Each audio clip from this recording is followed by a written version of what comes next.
যাদবপুরে জয়ী প্রার্থী সায়নী ঘোষ বিজয়নগর জ্যোতিষ রায় কলেজে এলেন এবং তার শংসাপত্র নিয়ে গেলেন। সাংবাদিকদের মুখোমুখি হয়ে তিনি জানালেন যে এই জয় বাংলার জয়, মমতা ব্যানার্জি এবং অভিষেক ব্যানার্জির জয়। ভাঙড় প্রসঙ্গে তিনি জানান যে ৮১,০০০ ভোটে এগিয়ে ভাঙড়ের তৃণমূল। ২০১৯ সালে মিমি চক্রবর্তী যাদবপুর কেন্দ্র থেকে সাংসদ হয়েছিল এবং ২০২৪-এ প্রথমবার টিকিট পেয়ে যাদবপুরে বাজিমাত সায়নীর। কেন্দ্রীয় তদন্তকারী সংস্থা ব্যবহার করে তৃণমূলকে রোখা যাবে না। যাদবপুরের মাওবাদী মানুষের জয়, তৃণমূল কংগ্রেসের জয়, মমতা বন্দ্যোপাধ্যায়, অভিষেক বন্দ্যোপাধ্যায়ের জয়, আপামর বঙ্গবাসীর জয়। বাংলার মানুষ আজকে এটা প্রমাণিত করেছে যে এই নির্বাচন সত্যি বিজেপিকে আনার নির্বাচন ছিল না, বিজেপিকে বিতাড়িত করার নির্বাচন ছিল।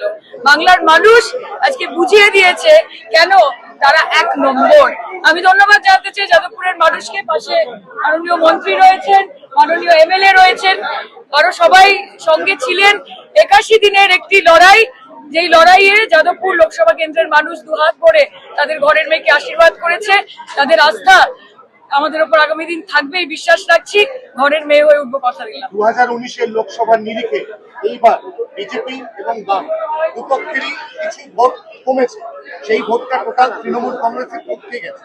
কারণ কি বলে আপনার? মমতা ব্যানার্জি, অভিষেক ব্যানার্জি, তৃণমূল কংগ্রেসের সংগঠন, মানুষের আস্থা, উন্নয়নমূলক প্রকল্প এবং বাংলাকে এক রাখার, বাংলাকে মিলিত রাখার এই প্রয়াস, বাংলাকে ভাগাভাগি না হতে দেওয়ার এই প্রয়াস বাংলার মানুষকে এক জায়গায় নিয়ে এসেছে। ভাঙড়ে আমরা এখন অব্দি ৮১,০০০ প্রায় ৮১,০০০ ভোটে আমরা লিড করেছি। আপনারা জানেন যে 2021 সালে -26,০০০ মতো ফিগার ছিল। ভাঙড়ের মানুষ দুহাত ভরে আশীর্বাদ করেছেন। ভাঙড়ের মানুষ তথা যাদবপুর লোকসভা কেন্দ্রের প্রত্যেকটি অ্যাসেম্বলিকে আমি নতমস্তকে প্রণাম জানাই। সবার পাশে থাকবো, সবার জন্য কাজ করবো। গোটা বাংলা এবং গোটা দেশে ব্যাকফুটে বিজেপি। আমরা তো বলেছিলাম যে আবকি বার অন্তিম সরকার, এবং বিজেপি ভয় পেয়েছে বলে এক্সিট পোলও মানুষের কাছে যেরকম কনভিকশন রেট ইডি আর সিবিআই নামক এই দুজন কেন্দ্রীয় সংস্থার ছিল, এখন থেকে এক্সিট পোল নিয়েও মানুষ এই কথাই ভাববে।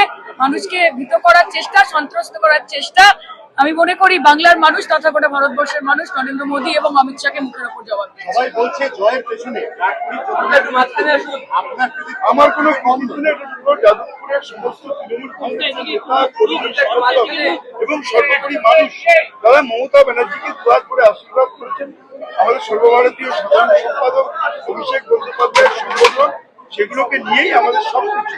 আমরা মানুষের কাছে উন্নয়নকে পৌঁছে দিয়েছি আর মানুষ দুহাত করে আমাদের আশীর্বাদ। এই যে প্রচারের ডিজাইন, প্রতিদিন 3 শিফটে উনি প্রচার করেছেন, আমি তার অনেকগুলো প্রচারের সাক্ষী নিজে আমি দেখেছি, দাবদাহ থেকে শুরু করে। দেখুন, এটা তো মানুষ আশীর্বাদ করেছেন। আমার মনে হয় এত বছর ছোট থেকে যখন রাজনীতি করেছি সিপিএম এর রিগিং দেখেছি, এবার তো দেখলাম যে এক্সিট পোলেও রিগিং হয়, সেটা আপনারা করে দেখালেন। আর মিডিয়ার যে পাবলিকেশন, যারা সেই সেকুলারিস্ট যারা এগুলো করেন, আমার মনে হয় একবার বাংলায় আসুন। আমরা অবৈধ নিই, কোনো পয়সা নেবো না, তাদের শিখিয়ে দেবো যে বাংলার মানুষ কি চায়। বাংলার মানুষের মনে আস্থায়, ভরসায়, বিশ্বাসে মমতা ব্যানার্জি আছে।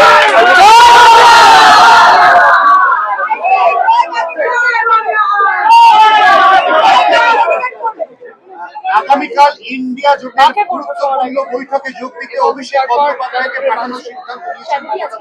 অভিষেক বন্দ্যোপাধ্যায় আমাদের সর্বভারতীয় সাধারণ সম্পাদক, তিনি আমাদের সাংগঠনিক প্রধান। তিনি যেভাবে দল ঠিক করবেন তিনিও যাবেন। এবং আমরা যেটা বলতে চাই, আমরা বাংলার মানুষকে নতমস্তকে প্রণাম করতে চাই।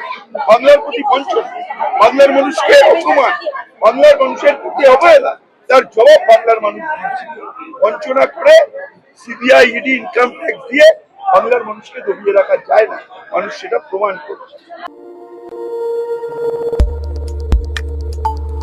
আমাদের সাথে থাকুন এবং দেখতে থাকুন নিউজ প্রাইম টাইমস, আপনাদের সাথে, আপনাদের পাশে।